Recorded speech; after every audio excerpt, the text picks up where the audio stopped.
Akhirnya bisa review IP kamera Tiandi AK series atau analog killer. Sesuai dengan namanya, analog killer ditunjukkan sebagai alternatif untuk pengganti CCTV analog yang kabelnya menggunakan koaksial. AK series ini merupakan produk termurah dari Tiandi. Walaupun termurah, resolusinya asli 2 mega, bukan natif yang hanya setengahnya, seperti CCTV analog yang ekonomis pada umumnya. Fitur lainnya dari AK series adalah sudah built-in audio. PoE-nya 3 watt, lensanya 2,8 mili, 4 juga ada. Untuk yang 2,8 mili sudut bukaannya kurang lebih 94 derajat dan kompresinya sudah H265. Casingnya terbuat dari plastik premium. Gak akan nyangka kalau harganya 200 ribuan. Ukurannya kompak, tidak kecil pun tidak besar. Sudah dilengkapi dengan barrel konektor RJ45 untuk melindungi dari air. Dan ini yang saya suka, kemudahan pointing kamera cukup dengan memutar dan mengencangkan ring bracket.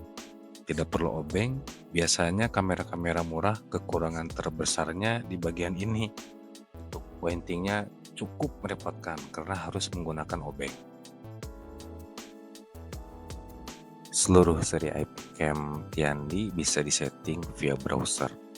Saat review ini turun masih menggunakan IP default 192.168.1.2. Username default yang digunakan adalah admin. Tidak ada password default, harus dibuat sendiri ya saat aktivasi atau inisialisasi. Oh ya, ini salah satu tips saat aktivasi kamera itu kan ada isian username, password, dan terakhir tuh ada kolom email. Pastikan diisi ya, itu untuk recovery password kalau lupa. Nah, nama aplikasi yang digunakan di HP itu namanya Easy Life Plus ya.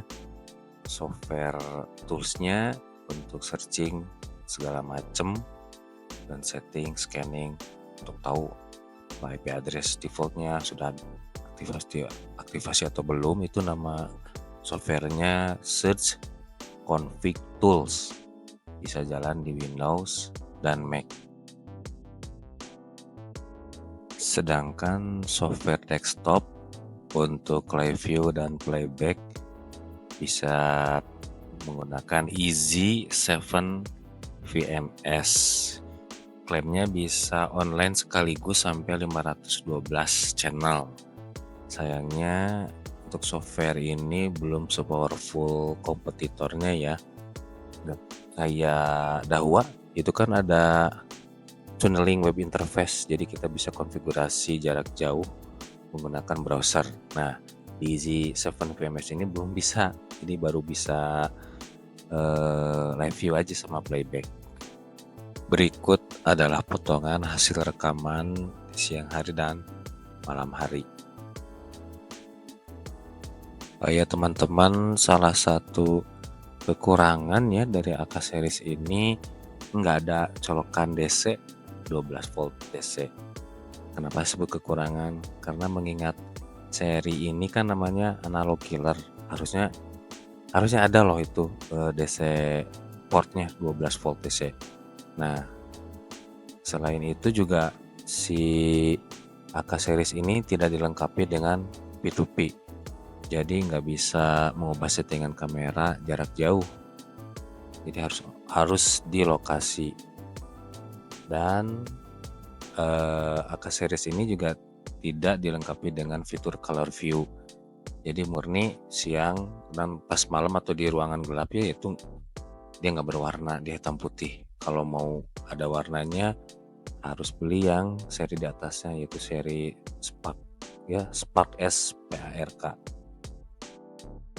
Baik teman-teman, sekian review IP kamera Tiandi seri AK. Kalau ada komentar, pertanyaan, atau link, saya cantumkan ya link pembeliannya di deskripsi atau di komen.